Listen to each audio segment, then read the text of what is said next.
भाइयों, बहनों और मित्रों को मेरा सादर नमस्कार। जैसा कि आप जानते हैं कि आज समाज में जो भयानक गरीबी है, बेरोजगारी है, शोषण है, अभाव है, कितने लोग बहुत गरीबी के कारण भूख का शिकार हैं, हर प्रकार के शोषण का शिकार होते हैं। स्त्री पुरुष चाहे कोई भी क्यों न हो, एक तरफ समाज में भयानक गरीबी है तो दूसरी तरफ मुट्ठी भर लोग देश की, दुनिया की सारी संपत्ति के मालिक बने हुए हैं।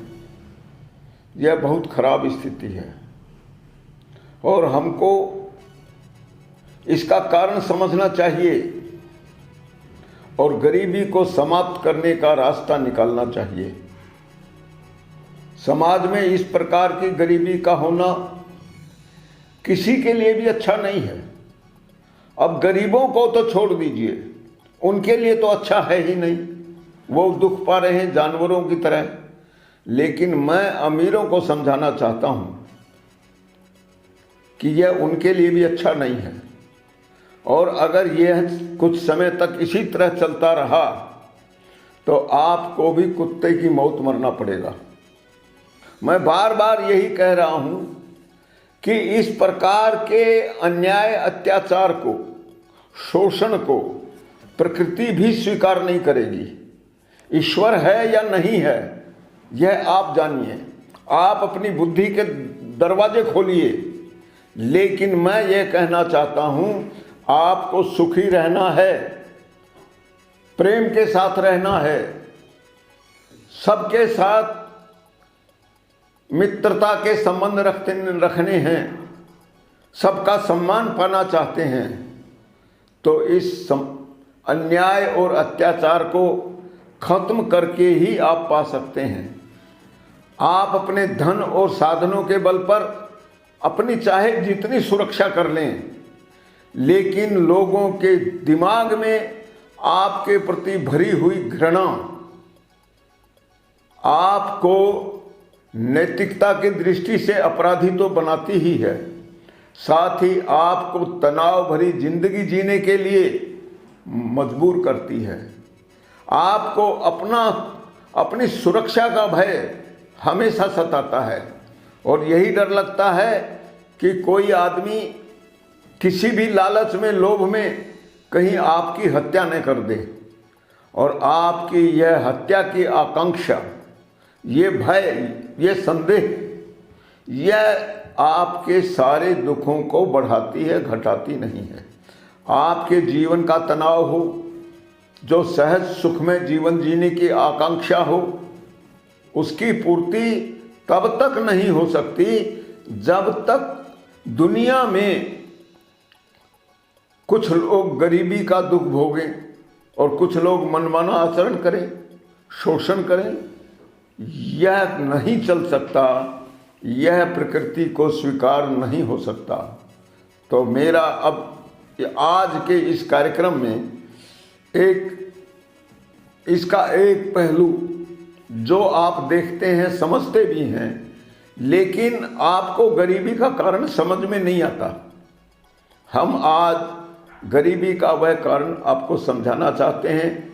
बहुत संक्षेप में ही मैं बात कहता हूं कि गरीबी का कारण मुख्य रूप से मनुष्य के अंदर का ये लोभ, लालच और स्वार्थ का स्वभाव तो है ही, यह स्थायी तौर पर है। हर व्यक्ति कहीं न कहीं लोभी, लालची और स्वार्थी होता ही है। कुछ स्वार्थी ज़्यादा होते हैं, कुछ कम होते हैं, फर्क उतना ही है। मैं भी कोई लोभ लालच से अलग हटकर कोई बात कह रहा हूँ, यह बात नहीं है। लेकिन मेरा यह जो लोभ है या जो संवेदना है, वह सब लोगों का कल्याण चाहती है और उसी में मैं अपना स्वार्थ भी देखता हूँ। इसलिए बंधु, ये जो गरीबी है, भूखमरी है, अन्याय है, अत्याचार है, इसका मूल कारण तो हमारा प्रकृति का स्वभाव है। प्राकृतिक रूप से हर व्यक्ति लोभी, लालची और स्वार्थ का पुतला है, और इसलिए यह भी है। लेकिन जो अपने स्वार्थ के साथ सब लोगों के स्वार्थ में तालमेल बैठा लेता है, वही अच्छा आदमी है, वही साधु आदमी है, और वही मानवता के लिए कल्याणकारी है। तो ये जो आज की भयावह स्थिति देख रहे हैं, इसका मूल कारण तो ये पूंजीपति जिस प्रकार का घोर अनुचित करते हैं, वह भी उसी का कारण है। और इससे मुक्ति का उपाय वही आज का भी और हमेशा का भी हमारा आर्थिक न्याय का विषय है। क्योंकि मैं बार बार यह समझाना चाहता हूँ, अर्थ क्या होता है, धन क्या होता है। तो मेरी समझ में सारे प्राकृतिक संसाधन ही धन हैं, यही अर्थ हैं। इसलिए अगर आप न्यायपूर्ण सामाजिक व्यवस्था की स्थापना करना चाहते हैं, सारी राजनीतिक, आर्थिक, ऐतिहासिक या जितनी भी आपके दृष्टि में विचारणीय विषय हैं, सबको आर्थिक न्याय की कसौटी पर खड़ा होना चाहिए। यह दुनिया उसी से सुखदायी हो सकती है, अच्छी बनाई जा सकती है। और सुखदायी होने के लिए आर्थिक न्याय की परिभाषा क्या होगी? हमारा कहना, सारे प्राकृतिक संसाधनों पर सबका जन्म सिद्ध अधिकार होना चाहिए, और यह अधिकार हर व्यक्ति को जन्म से मृत्यु तक मिलना चाहिए। तो एक व्यक्ति का अधिकार औसत सीमा तक होता है। बार बार हम इसी बात को बार बार दोहरा रहे हैं और आपके गले में उतारना चाहते हैं। लेकिन आज इतनी भयानक आर्थिक असमानता क्यों है? तो उसका कारण यही है कि भौतिक विज्ञान की उन्नति के कारण अब हमारे सारी आवश्यकताओं की पूर्ति होती तो प्राकृतिक संसाधनों से ही है, लेकिन प्राकृतिक संसाधनों को उपभोग योग्य बनाने के लिए उनके अनेक रूप बदले जाते हैं। हम जमीन से सोना उगाते हैं, लेकिन उसके लिए भी एक प्रक्रिया होती है। अनाज उगाने का ढंग हो, चाहे सारे औद्योगिक साधन हो, ये सब उसी के काम आते हैं। तो इसलिए आज की खराब स्थिति का कारण ये है कि अब यह यांत्रिक ऊर्जा है, जो नए नए साधन हैं, मशीनें हैं, ये सारा काम करती हैं और उनका लाभ समाज को मिलता है। लेकिन दुर्भाग्य की बात यही है, यह लाभ, शुद्ध लाभ, यह सबको न्यायपूर्वक नहीं मिलता। इसका सारा अधिकतम हिस्सा मुट्ठी भर अमीरों के हाथ में जाता है, और जो मजदूर हैं, जो गरीब हैं, दुखी दरिद्र लोग हैं, उनको केवल इसका छोटा सा टुकड़ा मिलता है, और वो गरीब के गरीब बने रहते हैं और शोषण का भी शिकार होते रहते हैं। इसीलिए हम बार बार कहते हैं, औसत सीमा से अधिक संपत्ति पर स्वामित्व सिद्धांत रूप में किसी का भी स्वीकार नहीं किया जा सकता, और औसत संपत्ति से अधिक संपत्ति पर ब्याज की दर से संपत्ति कर लगना चाहिए, और औसत से ज्यादा जिसके पास भी संपत्ति का संग्रह हो, उसे समाज का कर्जदार माना जाना चाहिए, और कर्जदार से ब्याज की दर से संपत्ति कर लिया जाना चाहिए।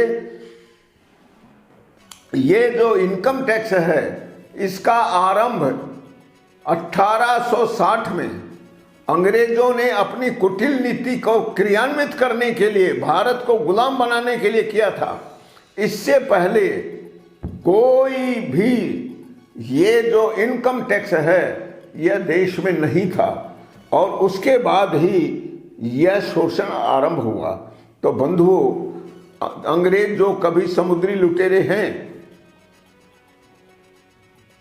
जो पूरी दुनिया को लूटते थे, एक दिन शासक बन बैठे और पूरी दुनिया आज उसी उनके द्वारा बनाए गए पूंजीवाद का शिकार है। किसी दिन हम पूंजीवाद की पूरी अवधारणा वह आपके सामने रखेंगे, और जो अपने आप को बहुत बड़ा बुद्धिजीवी और बहुत बड़ा अर्थशास्त्री मानते हैं, मैं उनको यह खुली चुनौती देता हूं कि अगर उनमें इतनी प्रबलता है, इतनी विद्वता है, तो हमारे उसको स्वीकार करें चुनौती को, और हम सिद्ध करेंगे कि वह समाज के साथ छल कपट है, धोखा है। और उसका प्रमाण यही है कि भारत में जितने लोग इनकम टैक्स रिटर्न भरते हैं उन सब का इनकम टैक्स रिटर्न झूठा है, झूठा है, झूठा है। संपत्ति की गोपनीयता समाज के साथ सबसे बड़ा धोखा होती है, और यह अंग्रेजों द्वारा बनाया गया झूठा लोकतंत्र उसी आधार पर खड़ा है। इसके पूरी बेईमानी के हर पहलू को हम धीरे धीरे उजागर करेंगे, और आप इसी प्रकार रुचि लेकर हमारे प्रोग्राम को देखते रहेंगे और अपनी सहभागिता भी अवश्य जाहिर करते रहेंगे। मैं समझता हूं आज के इस छोटे से कार्यक्रम में इतना कहना ही पर्याप्त होगा कि औसत संपत्ति से अधिक संपत्ति पर ब्याज की दर से संपत्ति कर लगना चाहिए, चाहे वह संपत्ति किसी के पास भी क्यों न हो, और इसके अलावा कोई कर नहीं लगना चाहिए।